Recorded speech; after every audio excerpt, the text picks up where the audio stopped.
दोस्तों ये मूवी एक लेखिका की कहानी है जिसे कुछ बदमाश लड़कों ने अकेला पाया। फिर उन्होंने उसे बंदी बनाकर उसके साथ जबरदस्ती घिनौना काम किया। मगर उसके बाद ये लड़की अपना बदला उन लड़कों से कैसे लेती है, आगे की कहानी में हम देखेंगे। कहानी की शुरुआत में हम जेनिफर नाम की एक लड़की को देखते हैं जिसे नॉवेल्स लिखना पसंद है। अब क्योंकि वो एक लेखिका है इसलिए वो शहर से दूर एक सुनसान इलाके में कुछ समय अकेला रहना चाहती थी ताकि वो अपना नोवेल वहीं पर पूरा कर सके। इसलिए सबसे पहले वो एक दुकान पर जाती है और अर्ल नाम के एक आदमी से मिलती है ताकि उससे अपने लिए एक घर की चाबी ले सके। अर्ल जो कि जंगल के उस घर का मालिक है, वो जेनिफर को चाबी दे देता है और उस जगह तक पहुंचने का रास्ता भी बताता है। सड़क पर थोड़ा आगे जाने के बाद जेनिफर एक पेट्रोल पंप पर अपना टैंक भरवाने के लिए रुकती है। वहाँ वो दो आदमियों को उसे घूरते हुए देखती है जिनका नाम एंडी और स्टैनली होता है। तभी जॉनी नाम का एक कर्मचारी आता है और जेनिफर की मदद करने लगता है। जॉनी जेनिफर से पूछता है कि वो इस सुनसान इलाके में क्या कर रही है, जिस पर जेनिफर जवाब देती है कि वो पास ही के एक घर में रुकी है। इसके बाद जेनिफर जॉनी को पैसे देती है, लेकिन तभी गलती से उसका पैर एक बकेट को से टकरा जाता है जिससे कि जॉनी की पैंट गीली हो जाती है। ये देखकर जॉनी के दोस्त उस पर बहुत हंसने लगते हैं। हालांकि जेनिफर जॉनी से माफी मांगती है और वहां से चली जाती है। कुछ देर ड्राइव करके फाइनली वो अपने घर पहुंच जाती है जो जंगल के बीचों बीच होता है।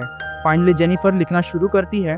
रात में जब जेनिफर अपने दोस्त से बात कर रही होती है तो उसे घर के पीछे से कुछ आवाजें सुनाई देती है। चेक करने पर जेनिफर को घर के पीछे एक कमरा खुला हुआ दिखाई देता है।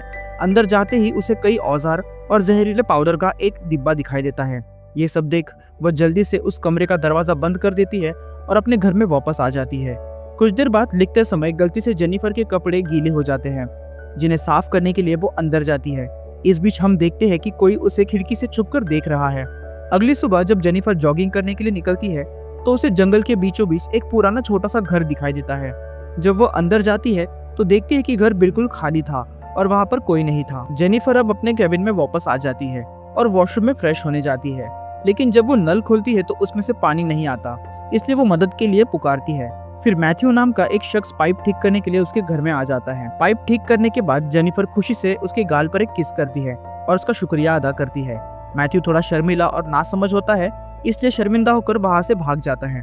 अगले सीन में हम देखते हैं मैथ्यू स्टैनली, एंडी और जॉनी के साथ मछली पकड़ने जाता है। बातों बातों में वो उन्हें बताता है कि शहर की उस लड़की ने उसके गाल पर किस किया है। ये सुनकर जॉनी को बुरा लगता है और वो कहता है ये सच नहीं हो सकता। फिर स्टैनली अपने कैमरे में जॉनी को जेनिफर का एक वीडियो दिखाता है, जिसका मतलब ये था कि स्टैनली ही जेनिफर को में खिड़की से छुपकर रिकॉर्ड कर रहा था। ये देखकर जॉनी के इरादे खराब हो जाते हैं। वो अपने दोस्तों से जेनिफर की बुराई करने लगता है और कहता है मैं आज रात इस लड़की का शिकार करूंगा। उस रात जब जेनिफर सो रही थी उसे अपने दरवाजे पर एक आवाज सुनाई देती है। जब जेनिफर चेक करने के लिए वहां पर जाती है तो उसे वहां पर एक मरा हुआ पक्षी दिखाई देता है। उस मरे हुए पक्षी को देख जेनिफर काफी डर गई थी, इसलिए वो जल्दी से दरवाजा बंद करके अंदर आ जाती है। लेकिन अंदर आते ही उसे अपने लैपटॉप पर उन तीनों आदमियों की तस्वीर दिखाई देती है, जिस वजह से जेनिफर और भी डर जाती है। अचानक वे तीनों उसके कमरे में आ जाते हैं और उसे घेर लेते हैं। जेनिफर उनसे पूछती है कि वे उसके घर में क्यों आए हैं और उन्हें झूठ बोलती है कि उसका बॉयफ्रेंड जल्द ही यहाँ पर आने वाला होगा, इसलिए उन्हें तुरंत यहाँ से चले जाना चाहिए। लेकिन जॉनी कहता है मुझे पता है कि उसका कोई बॉयफ्रेंड नहीं है, मैंने तो ये भी सुना है कि तुमने मैथ्यू के गाल पर किस भी किया था। ये कहकर वे मैथ्यू को अंदर बुलाते हैं और घर का दरवाजा बंद कर लेते हैं। जेनिफर उन्हें बताती है कि उसने सिर्फ शुक्रिया अदा करने के लिए उसे किस किया था। जॉनी फिर भी कहता है मैं शहरी लड़कियों को अच्छी तरह से जानता हूँ और मुझे पता भी है कि उन्हें असल में क्या चाहिए होता है। फिर जॉनी जेनिफर को शराब की एक बोतल देता है और उसे पीने के लिए जबरदस्ती करता है। जेनिफर पीने से साफ मना कर देती है, लेकिन जॉनी कहता है अगर तुम इसे पी लोगी तो हम यहाँ से चले जाएंगे। इसलिए जेनिफर मजबूरी में शराब पी लेती है, लेकिन उसके बाद भी वे चारों उसके घर से नहीं जाते। फिर जॉनी जेनिफर को बेसबॉल बैट से डराता है और उसे अपने दांत दिखाने को कहता है। जेनिफर उसके कहने के अनुसार करती है। तभी जॉनी उसके दांतों पर बैट से वार करने लगता है। उसके बाद जॉनी एक बंदूक निकालता है और जेनिफर को उसे चूमने के लिए कहता है। जेनिफर के विरोध करने पर जॉनी कहता है सोचो मैं तुम्हारा बॉयफ्रेंड हूँ। अब जॉनी लगातार उसे बंदूक चूमने के लिए मजबूर करता है। मैथ्यू को यह सब पसंद नहीं आता, इसलिए वो अपना मुंह फेर लेता है। फिर एंडी जेनिफर के मुंह में एक बोतल डालता है और उसे तोड़ने ही वाला होता है, लेकिन जेनिफर उसे अपने से दूर ढकेल देती है। वह जल्दी से अपने बैग से एक स्प्रे निकालकर स्टैनली की आंखों में छिड़कती है और वहां से भाग जाती है। अब तक सुबह हो चुकी थी और जेनिफर भी अभी उन चारों से दूर भाग रही थी। रास्ते में उसे दो आदमी मिलते हैं, जिनमें से एक अर्ल नाम का वही शख्स था जिसने जेनिफर को कैबिन की चाबी दी थी। वो उन्हें सारी बातें बताती है। फिर दूसरा आदमी जेनिफर से कहता है, मैं शेरिफ हूँ, इसलिए चिंता मत करो। इसके बाद शेरिफ अर्ल को जंगल की दूसरी तरफ जाने के लिए कहता है। ये कहकर वो जेनिफर को अपने साथ उसी घर में वापस ले जाता है। जब वे अंदर जाकर तलाशी लेते हैं तो उन्हें वहाँ पर कोई नहीं मिलता, लेकिन शेरिफ को जेनिफर की बियर की बोतल मिल जाती है। वो जेनिफर से कहता है, शायद तुमने इसे पी लिया था, इसलिए तुम्हें भ्रम हो रहा था। लेकिन जेनिफर कहती है, नहीं, उन्होंने सचमुच मेरे साथ जबरदस्ती करने की कोशिश की थी। फिर भी शेरिफ उसकी बात पर यकीन नहीं करता और उसकी तलाशी लेना लगता है। लेकिन हम देखते हैं कि तलाशी के दौरान वो जानबूझ के जेनिफर को गलत तरीके से छूने की कोशिश कर रहा था और कहता है कि ये सब तलाशी का हिस्सा है। तभी वही 4 लड़के उस घर के अंदर आ जाते हैं और जेनिफर को देखकर मुस्कुराने लगते हैं। उन्हें देखकर जेनिफर को एहसास होता है कि शेरिफ भी उन सभी के साथ मिला हुआ है। फिर शेरिफ जेनिफर के साथ बदतमीजी करने लगता है और उसे पीटने लगता है। वो कहता है, अब तुम्हारे साथ कुछ बहुत बुरा होने वाला है। इसके बाद जॉनी जेनिफर को पकड़ लेता है और मैथ्यू से अपने कपड़े उतारने के लिए कहता है। वो कहता है, आज मैं तुम्हें मर्द बनाऊंगा। फिर मैथ्यू अपने कपड़े उतारने लगता है। इसके बाद जॉनी जेनिफर के कपड़े जबरदस्ती फाड़ देता है और मैथ्यू से उसे गालियां देने के लिए कहता है। फिर वे सभी मैथ्यू को जेनिफर के साथ जबरदस्ती गंदी हरकतें करने के लिए कहते हैं और इन घटिया हरकतों की वजह से जेनिफर दर्द से चीखने लगती है। तभी शेरिफ की बेटी एंजल उसे कॉल करती है। वो शेरिफ से कहती है कि उसे आज जल्दी घर पे आ जाना चाहिए। फिर शेरिफ अपने बेटी से वादा करता है कि वो उसके घर जल्दी लौट आ जाएगा। इसके बाद वे जेनिफर को वहीं पर छोड़कर चले जाते हैं। अब उनके जाने के बाद जेनिफर किसी तरह उठती है और बिना कपड़ों के कैबिन से बाहर निकलती है।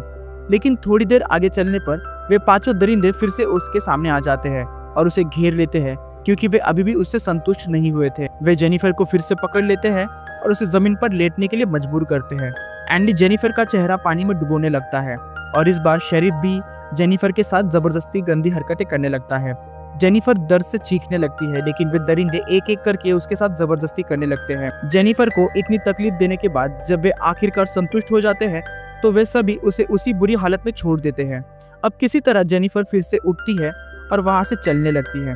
इतनी क्रूरता सहने के बाद जेनिफर पूरी तरह से पागल हो जाती है। फिर जब वो एक पूल के पास पहुंचती है तो वे 5 उसे मारने के लिए फिर से वहां पर आ जाते हैं, लेकिन जेनिफर पानी में कूद जाती है। जब वे उसे ढूंढते हैं तो जेनिफर उन्हें कहीं नहीं मिलती, इसलिए घंटों इंतजार करने के बाद भी वो उम्मीद हार कर जेनिफर का शरीर ऊपर आने का इंतजार करने लगते हैं, लेकिन ऐसा कभी होता नहीं। ये देखकर शेरिफ उनसे कहता है, उन सभी को उस पर नजर रखनी होगी। अगर जेनिफर यहाँ से भाग गई तो हम सब मुसीबत में पड़ जाएंगे। फिर वे सभी जेनिफर का सारा सामान जला है ताकि किसी को कोई सबूत ना मिले। उस रात शेरिफ उसके घर पर जाता है और अपनी बेटी से भी मिलता है। वो उसे ये कहकर चौंका देता है कि उसे ऑनर्स प्रोग्राम के लिए चुन लिया गया है। अगले दिन शेरिफ अर्ल के पास जाता है और केबिन की चाबियां लौटा देता है। अर्ल उससे पूछता है कि क्या वो लड़की वहां से चली गई, जिस पर शेरिफ जवाब देता है कि हाँ, वो चली गई। अगले सीन में हम देखते हैं कि वे सभी अभी भी जेनिफर को ढूंढ रहे हैं। वह उन्हें कहीं नहीं मिलती। इस बीच मैथ्यू जेनिफर के साथ अपने किए हुए हर एक हरकतों की वजह से बहुत दोषी महसूस कर रहा होता है। अब एक दिन अर्ल शेरिफ को फोन करता है और बताता है कि उसे जेनिफर की बहन का फोन आया था। वो पूछ रही थी कि जेनिफर अभी तक घर क्यों नहीं लौटी है और क्या उसके साथ कुछ गलत हुआ है, जिस पर शेरिफ जवाब देता है, नहीं, ऐसा कुछ नहीं हुआ, वो बस चली गई। अगली सुबह स्टैनली दौड़कर एंडी और जॉनी के पास जाता है और उन्हें बताता है कि उसका कैमरा चोरी हो गया है। उस कैमरे में जेनिफर की सारी वीडियो क्लिप थी। ये सुनकर जॉनी स्टैनली को पीटना शुरू कर देता है और कहता है, तुम्हें ये सब रिकॉर्ड करने की क्या जरूरत थी। फिर उस रात जब जॉनी अपने घर पर था, उसे अपने दरवाजे पर एक आवाज सुनाई देती है। जब वो देखने जाता है तो उसे वहाँ एक मरा हुआ पक्षी दिखाई देता है। जॉनी को लग रहा था कि स्टैनली और एंडी उसके साथ मजाक कर रहे हैं, लेकिन उसे फिर से आवाज सुनाई देती है। जब वो दोबारा देखने के लिए जाता है तो दरवाजे पर जेनिफर की एक चप्पल दिखाई देती है। ये देखकर जॉनी बहुत ज्यादा डर जाता है। फिर उसे झाड़ियों से एक आवाज सुनाई देती है, जिसका पीछा करते हुए जब वो आगे जाता है तब उसे मैथ्यू के रबर बैंड्स वहीं पर जमीन पर पड़े हुए मिलते हैं। ये देखकर जॉनी को लगता है कि इस सब के पीछे मैथ्यू है। अगले दिन हम शेरिफ को उसके घर आते हुए देखते हैं, जहाँ उसकी पत्नी उसे एक तोहफा देती है और कहती है कि किसी ने उसके लिए ये भेजा है, जिसके अंदर एक कैसेट भी है। जब शेरिफ कैसेट हाथ में लेकर देखता है तो उसके होश उड़ जाते हैं। फिर शेरिफ उन लड़कों के पास जाता है और स्टैनली को पीटना शुरू कर देता है और चिल्लाते हुए कहता है, तुमने वो वीडियो रिकॉर्ड क्यों किया। फिर जॉनी कहता है, कल रात कोई मुझे परेशान कर रहा था और मुझे लगता है कि इस सब के पीछे मैथ्यू है, क्योंकि उसे जेनिफर की मौत का पछतावा होता है, इसलिए अब वो हम सबको डराना चाहता है। फिर शेरिफ उन्हें मैथ्यू को ढूंढकर वापस लाने के लिए कहता है। वो खुद अर्ल के पास जाता है और उसे गोली मार देता है क्योंकि अर्ल को भी उस पर शक होने लगा था। इस बीच मैथ्यू जेनिफर के घर के बाहर बैठा होता है और जेनिफर की मौत का पछतावा कर रहा होता है। तभी उसे जेनिफर की आवाज़ सुनाई देती है जिससे वह रोने लगता है। जब वो घर के अंदर जाता है तो जेनिफर को अपने सामने सोफा पर बैठा हुआ देखता है। वो उसे अपने पास बुलाती है और कहती है, मुझे पता है कि तुम दोषी महसूस कर रहे हो। तभी मैथ्यू जेनिफर से माफ़ी मांगने लगता है और कहता है, मेरा तुम्हारे साथ ऐसा कुछ गलत करने का कोई इरादा नहीं था। लेकिन जेनिफर उसके गले में रस्सी डालकर उसे कसने लगती है जिससे कि मैथ्यू बेहोश हो जाता है। दूसरी ओर एंडी और स्टैनली अभी भी मैथ्यू को ढूंढ रहे थे। ढूंढते ढूंढते एंडी एक सुनसान घर में घुस जाता है जहां उसे एक गद्दा दिखाई देता है। इस बीच जेनिफर स्टैनली के सामने आ जाती है। जब वो उसे देखता है और उसे मारने की कोशिश करता है तो उसका पे एक जाल में फंस जाता है। वो चीखने लगता है और एंडी को पुकारता है। एंडी के आते ही जेनिफर पीछे से आकर एंडी पर भी हमला कर देती है। फिर वह स्टैनली के सिर पर भी वार कर देती है जिससे कि वे दोनों वहीं पर बेहोश हो जाते हैं। जब एंडी की आंखें खुलती है तो वो खुद को एक लकड़ी के डंडे के सहारे बाथटब में लटका हुआ पाता है। जेनिफर पानी चालू करती है और टब भरना शुरू हो जाता है। वो स्टैनली को एक पेड़ से बांध देती है और उसे चूहा खिलाते हुए उसका वीडियो बनाना शुरू कर देती है। जेनिफर उसकी पलकों में मछली पकड़ने का कांटा डाल देती है और धागे से पेड़ के पीछे बांध देती है ताकि वो अपनी पलकें भी ना झपका सके। फिर जेनिफर एंडी के पास आती है लेकिन एंडी उससे माफी मांगने लगता है। अब वो दया की भीख मांगता है तो जेनिफर उससे कहती है, मैं भी तुम्हारे पास एक बार ऐसी ही माफी की गुजारिश लेकर आई थी लेकिन तुम में से किसी ने भी मेरी बात नहीं सुनी। इसके बजाय तुम सब ने मेरा फायदा उठाया। फिर वो उसका चेहरा पानी में डुबो देती है और कहती है, अब मैं तुम्हें दर्दनाक मौत दूंगी। इसके बाद वो स्टैनली के पास जाती है और एक मछली का पेट चीरकर उसका मांस निकाल लेती है और स्टैनली की आंखों में डाल देती है। फिर जेनिफर पास लौट आती है।